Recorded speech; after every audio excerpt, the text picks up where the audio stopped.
Good morning, it's Miss Coconut. How are you feeling? I'm feeling good. So today, in honor of Samhain, I want to talk about skull magic, otherwise known as bone magic in some circles. And when you think about the bone of the skull, you probably think about the human mind, consciousness, spirituality, thoughts, thinking, mental. And that is why you would want to use the symbolism of the skull in your work. Now, most of you are probably not going to have access to a real skull of any sort. And there are many people that would argue with you about how you would even obtain such a thing. Of course, in many occult circles, people do have access to real skulls of all sorts and kinds. Because, for some people, this is real. This is a way of life. It's not just for play. Or what's that word they always put in certain circles?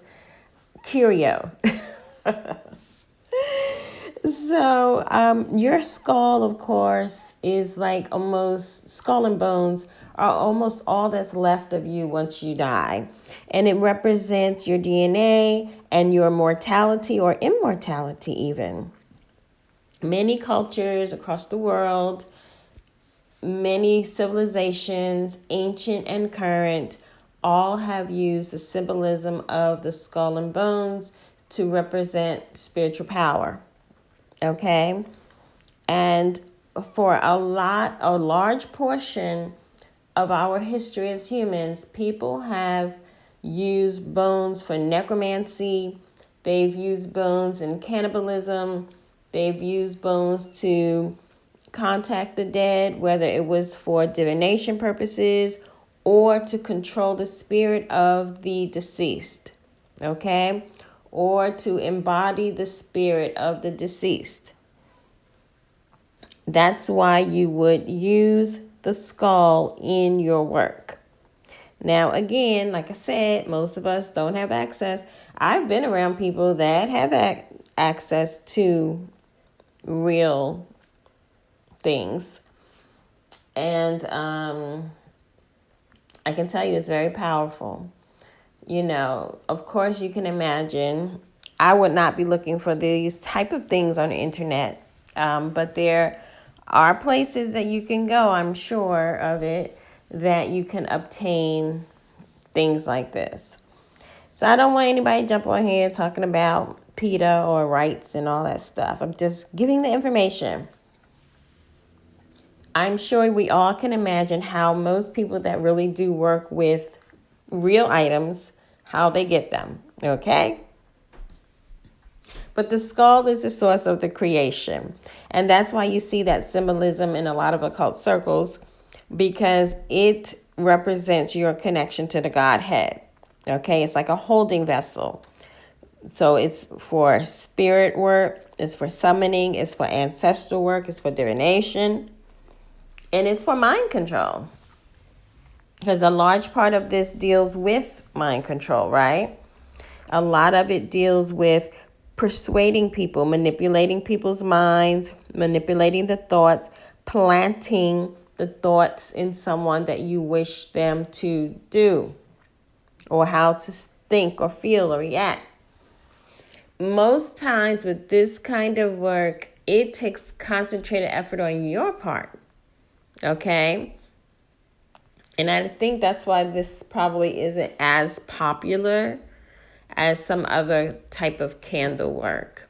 Okay, now, if you are into trying to contact the dead, in my opinion and the way I was taught, you're not going to use a plastic tool to do that with, okay? If that makes sense. The plastic is not going to do the job in that case.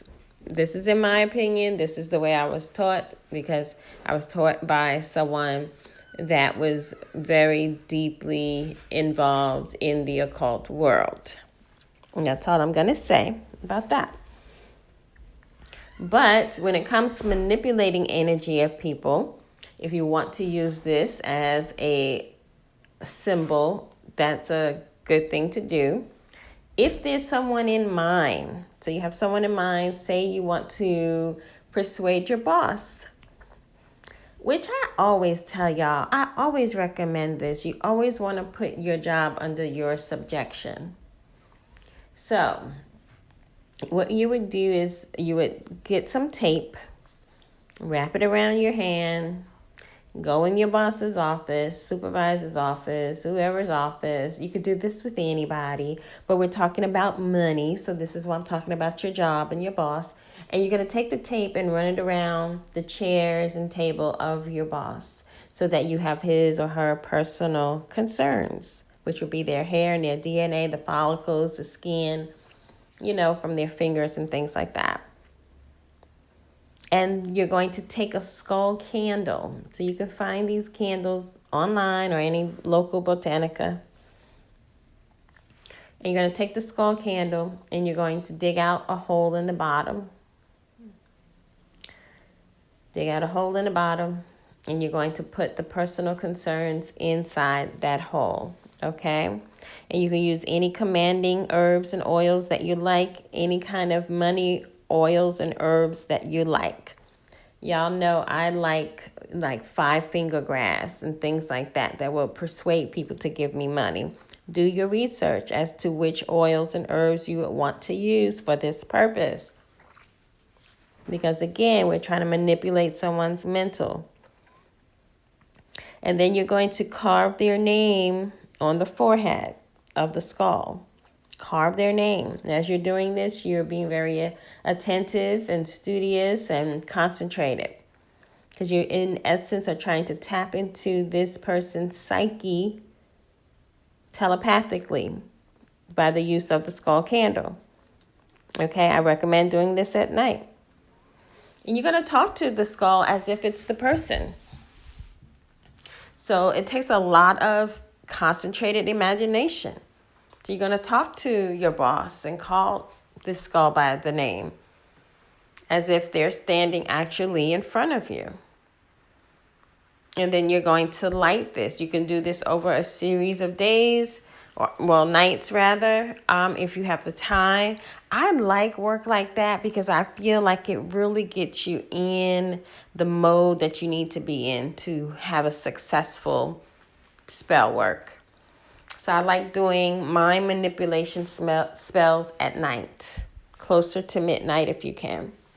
Because more than likely they're asleep and their psychic defenses are down because most people are not walking around psychically attuned and protected. So this is the time you would want to try to manipulate someone's energy. And yes, you can do it for any purpose, but we're talking about money. Right? We want those raises and bonuses. We want those positions and titles. So this is why you would do this kind of work. Many cultures believe that the secret to sickness, being healed, being able to receive power and spiritual messages come from drinking out of the skull. So there's a lot of power there, okay? And so that's why you would use the skull candles. I'm showing you my skulls that I use when I'm doing my money works for my business, but there are candles actually shaped like a skull that you can light. But the skull I'm showing you, you can just set a light, like a little tea light candle on top and do basically the same thing I'm telling you, except the personal concerns you would just have underneath the little candle holder, if that makes sense, okay? And I like to work in odd numbers, so 3 days, 5 days, 7 days, 9 days. I love extended rituals because it teaches you discipline. It teaches you discipline. And the more you get into the ritual and playing your part of the sorcerer, manipulating the energy, the better the results will be. Well, thank you for listening to me. I'm going to be back another day with more tips. Thank you so much for watching my channel. for subscribing, for liking, for supporting, for your comments. I appreciate each and every one of you as we go along this journey in the occult realm. And as always, Om Shrim Brezi.